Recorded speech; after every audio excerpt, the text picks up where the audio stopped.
as a woman of color and understanding and living the realities of the discrepancy in the medical profession between how black women are treated and cared for, I will be at a disadvantage if I don't address this topic squarely with black women in mind, and that's precisely what I'm doing.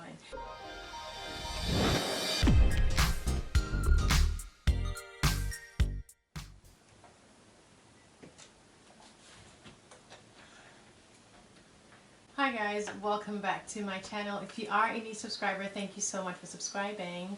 If you're not, go ahead and hit the subscribe button. My name is Annette. I upload videos once or twice a week covering a wide variety of topics. Today I will be talking about IVF. As you guys know, I had my baby Leora through IVF, and it was my first IVF cycle, and I'm so happy it was successful. I did mention this in my previous videos, and I did promise to come back and do some more videos covering IVF. While I will not be talking about the entire IVF process, I would like to start off this video, possibly make it a series if you guys are interested, but start off by talking about things you need to know and do before you start IVF. IVF stands for in vitro fertilization. This is a process whereby the egg is retrieved from the woman and then the sperm is extracted from the man. They're put together and then an embryo is formed, and the embryo is either transferred, fresh, or is frozen, and some genetic testing may or may not be done, and then it's transferred into the woman at a later time. It used to be called a test tube baby back in the day. It's proven to be safe and effective. It's an answer to many women's prayers all over the world who had problems and issues conceiving naturally. IVF and assisted reproduction is becoming more and more prevalent. That's because a couple of more insurance companies are now starting to open up their doors, and they're now starting to expand coverage, not for all, but for some portions of IVF. And that comes as a huge relief, right? Because for the longest, the issues with IVF, especially with people of color, is that they just can't afford it or they don't have access to it. An entire IVF cycle can cost anywhere from $15,000 to $25,000. Yeah, that's exclusive of your cost going to the hospital when you do get pregnant and taking care of your baby. That's just for the entire IVF process. So while I was going through my IVF, I noticed that there's a lot of gaps in information out there as far as IVF is concerned, especially for women of color. I was always the only black woman in my IVF clinic. And of course, if you're doing IVF, you may not know this, but you go for morning monitoring. At some point in the cycle, you may go every morning to the doctor's office. At some other points, you may go once a week or every 4 days. Either way, you're making frequent visits to the doctor's office, and you're sitting around for a while before you get called. And these visits until you're getting your blood drawn and you're getting a transvaginal ultrasound. So while I was doing that, I just never saw a lot of women of color in my IVF visits. And I've done my research, and I found out that a lot of black women don't have access to IVF, or not aware about the options of IVF, have different misconceptions about IVF. For whatever reason it is, I don't know, but I hope that I'm able to provide you some information if you, as a woman of color, are trying to figure out what to do before you start an IVF process. If it has been determined that you may need IVF or you're going to do IVF, then I hope this video is helpful for you. You don't have to be a woman of color right away for you to benefit from this video. And this video is just made for basically anyone who's about to embark on the IVF journey and doesn't know where to start from or doesn't know what to do. However, as a woman of color and understanding and living the realities of the discrepancy in the medical profession between how black women are treated and cared for, I will be at a disadvantage if I don't address this topic squarely with black women in mind, and that's precisely what I'm doing. And I'm an open book, so if you watch this video and you have any other questions, feel free to reach out to me on my Instagram. My Instagram account is itsannette. Be sure to reach out to me that way. I'll be happy to respond to them. I'm not a physician. I am married to one though, and he's an OBGYN, but he's not a fertility specialist at all. We were both learning when we were going through my process, but turned my pain and my journey into a purpose. So I've used that as an avenue, as a self-acclaimed motherhood advocate, to make sure I'm able to provide information and guidance and just support to any woman who's going through IVF and who may need my help or who may have questions that I can help. So 7 things you need to do and know before you start IVF. The very first thing is do your research while you're playing the waiting game. What's the waiting game? Well, basically, you can't just walk into a fertility clinic and say, hey, I want to have babies. You need to be referred by a gynecologist, and your primary care doctor or your gynecologist is not going to refer you typically under the ACOG. ACOG is the American College of Gynecologists and Obstetrics. Under the ACOG guidelines, they're not going to just refer you to a reproductive endocrinologist, also known as a fertility specialist, unless you've been trying for more than 1 year, meaning having sex more than twice a week, about twice a week for 1 whole year consecutively without having a baby, if you're younger than 35. If you're over 35, having sex twice a week respectively for a period of 6 months. So you may be waiting in that waiting window and it's not happening. So maybe you're 10 months in, 8 months in, and you just feel it's not happening, or you're 35 and up and it's, 4 months in and you just don't know what to do. Well, instead of just waiting for the time to pass, do your research. While I was playing my waiting game, because at the point I had Leora, I was tethering 35, so I had to wait the 6 months. I visited fertility clinics that were like new generation fertility clinics. What do I mean by that? For example, there's this group called Kind Body, and I think they're awesome. They bring infertility issues to the average woman and make it front, back, and center. They have cute little pop-up classes, they have seminars, they have webinars, they have vans and carts that do on-site fertility training and testing, and they make it like, oh, you don't have to wait until you're married or you've been to your doctor's office, and make it just not seem so far away, but instead more accessible. And I just went for an info session because I was like, what do I have to lose? I've already gone to work, might as well. I have, it's an hour, I have time to kill between 5:30 and 6:30, so I'm just going to show up. And I found out so much information about IVF.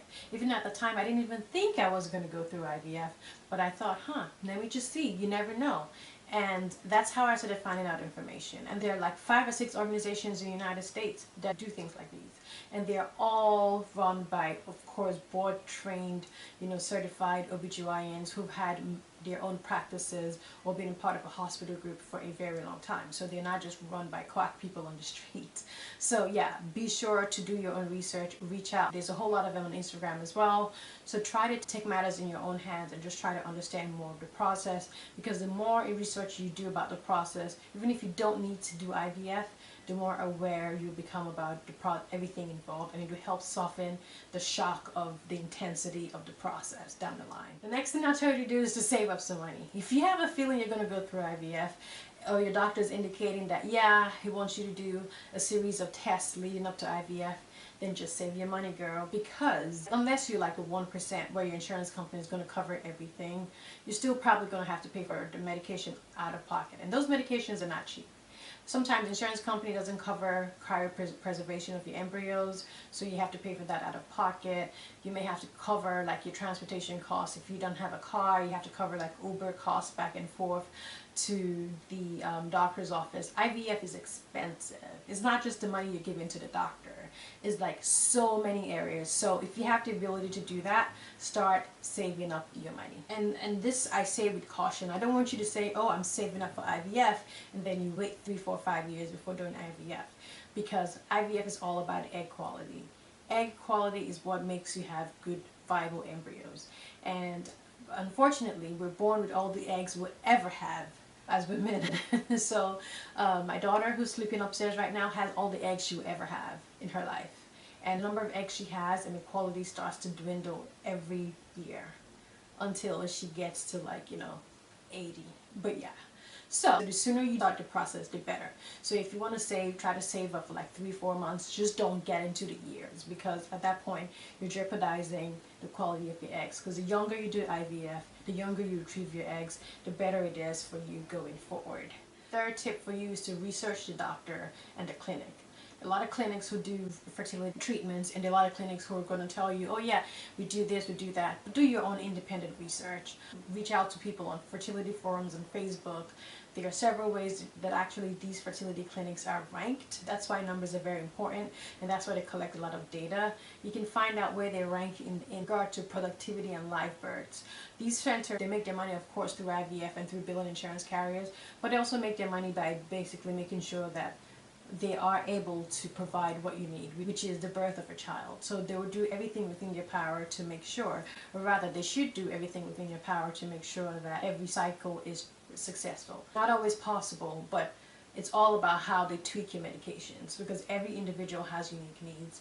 People need IVF for a couple of different reasons, you know, PCOS or hormonal factors, or male factor infertility, or you know, they may be carriers, your parents may be carriers of genes like the BRCA gene or sickle cell gene, or they may have a blocked tube, or they may have issues with scarring and fibroids, or they may be gay/lesbian couple who wants to bring, you know, a life into the world. So all these things are unique in their own way, so that's why each center personalizes the approach that they use, and to make sure that they can get the best results. So you want to go to a center that has absolutely good results. You don't want to go to a center that's just like a paper mill. People coming in, going out, coming in, going out. Oh, the cycle didn't work, we'll try again next time. Oh, the cycle didn't work, we'll try again next time. Some centers are so committed to making sure that you have that baby, that if a cycle fails, they will give you another cycle on the house. They will go through a process like an endometrial biopsy to in-depth research to figure out what went wrong and why the previous cycle was not successful, and they'll take that information, synthesize it, and make sure that they try to have a successful cycle for you going forward on the house. So because that's how committed to the goal you have in a child, and also the numbers too. So that's the kind of clinic you want to go into. So do some research and find out those clinics that are best for you. They may not take your insurance, so this is where saving up money can come again, because I would rather you went to a clinic that has best results than you went to a clinic down the street that takes your insurance. So again, you just have to weigh what's most important to you. The next tip for you is to take time off work if possible. Maybe not for the whole process, but definitely for the retrieval when you're taking out your eggs. So they stimulate you, take the shots for about 10 days to 15 days. Some people may go all the way to like 18, 17 days, but I think maximal time for stimulation prior to egg retrieval is about 10 to 15 days. That's when you take shots every day, multiple shots. They monitor you every other day, and then, you know, when your eggs are nice and robust, they harvest them. They put you under, so you're fine. You're not like awake. But during that process, the recovery, you know, when you come back home, you want to take things easy. It was actually a surgery, so you want to take things easy. You don't want to be rushing back to work the very next day. You don't want to do that if possible. If it's not possible, try to see if they can schedule your retrieval on like a Friday, so you have Saturday and Sunday to rest. But it's not you that determines that, it's your cycle. And you start the IVF cycle based on where you are on your cycle, or your menstrual cycle. So a lot of things are out of your control, and you just have to accept it. So if you can, take some time off of work, minimum 2 days, maximum a week, just so you can rest and recover. And that week you can start a day or two prior to the retrieval, because you know what? You're going to be bloated, because your eggs are like tiny. They're like as tiny. Your follicles are as tiny as pinheads, but by the time they're stimulated, they get almost as big as grapes. So imagine walking around with about 10 of those in your each ovary. It hurts. By the time you're moving, it hurts. By the time you laugh, it hurts. It hurts to even like pass bowel movements sometimes when your eggs are like fully stimulated and you're ready to go. So take off time off work if possible, and try to see if you can schedule all of these around your work schedule. That way you're taking time off. It's absolutely important if you can. The next thing I advise you to do is to prep yourself for the best egg quality possible.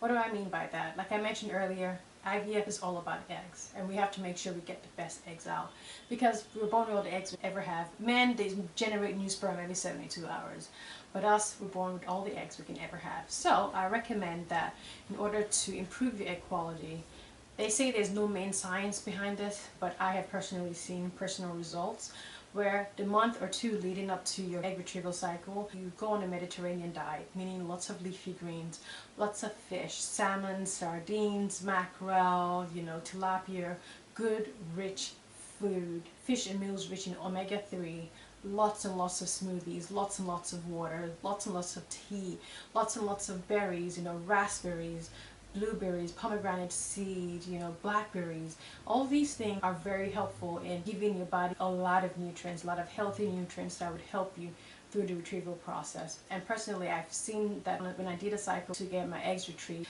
where I drank a lot of water, rested a lot, you know, ate 3 times a day or more, just hydrated my body, treated my body right, drank a lot of smoothies, ate a lot of fish, you know, a lot of chicken, eased up on the red meat a little bit, eased up on the sugar and all of that, just had like an overall healthy diet. I had a better outcome because my eggs were growing consistently, and when I got the eggs out, it was actually a better result. I got a better number of eggs out, and they grew up to the 5-day stage, and I had a good number of embryos. So I recommend you definitely try to do your best to just make yourself have the best egg quality. And even if you don't, even if there's no real correlation behind that, you feel good knowing that you're giving your best, knowing that you're nurturing your body for this process is absolutely helpful. Next tip is for you to open a social media account to follow the Trying to Conceive community, aka the TTC community. Honestly, there are a lot of women out there who are going through the same process as you. They can't talk to their sisters, they can't talk to their neighbors, they can't talk to their friends.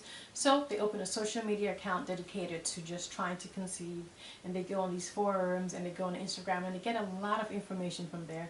They meet a lot of wonderful women. They start a sisterhood there, and you just feel connected with them because that's what you guys are in for. And why I say open a separate account, because you may have your main account on Instagram or Twitter, wherever, and that's all the information you're sharing. It kind of looks odd, but when you get an account dedicated to just that, you can feel more comfortable sharing that information with people who are just, you know, supportive. And that community is like the best, most supportive community out there. Everybody follows everybody, everybody shares everything. It's just an amazing, beautiful, awesome community. You find yourself in a cycle with someone like, oh, we're 2 days apart, hey, I'm starting my retrieval now, good luck to you, baby dust, and you guys kind of like get pregnant together. And some of them who don't get pregnant, you see them trying again and again. It's just a nice feeling to you to be around, you know, people who are dedicated to the same thing as you're dedicated to. So definitely start out and you can also use it just to gather information as well if you don't want to share, and you can be anonymous if you want. So again, that's another reason to be also to start out a social media account dedicated to that. And then the last thing is for you to try everything out there, okay? They say, oh, some things work, some things don't work. If it won't hurt you, try it. Try acupuncture. I tried acupuncture and it worked. You know, they say drink pomegranate juice. Drink pomegranate juice. I drank pomegranate juice before my retrieval and my transfer. I have an 18-month-old baby upstairs. I drank beet juice. I drank, you know, raspberries tea. I ate Brazil nuts. I ate the pineapple. If people say they did it and it worked, what's the harm? What's the harm? There's no harm, right? Unless you know something harmful. For example, they say, oh, yeah, you need to go out there and like take 10 shots of vodka before your retrieval, then you're like, okay, come on, that's harmful. But if they say, hey, eat this food, drink this drink, listen to this meditation, do acupuncture, you know, all of those things are good for your body anyway. They're going to help you, they're going to nourish you, they're going to make you feel good about yourself knowing that you're trying. And all of that's needed and necessary for a successful transfer and IVF process, right? So try it. What's the harm? So guys, those are my 7 tips and things you need to know before you start IVF. I hope this was informative to you guys, and I hope you enjoyed this video. Be sure to leave me a huge resounding thumbs up if you found this video helpful. Like, share, and subscribe, and I will come back and talk to you guys more about IVF later in the future based on your comments and based on information you want to know. And I will catch you guys later. Bye guys.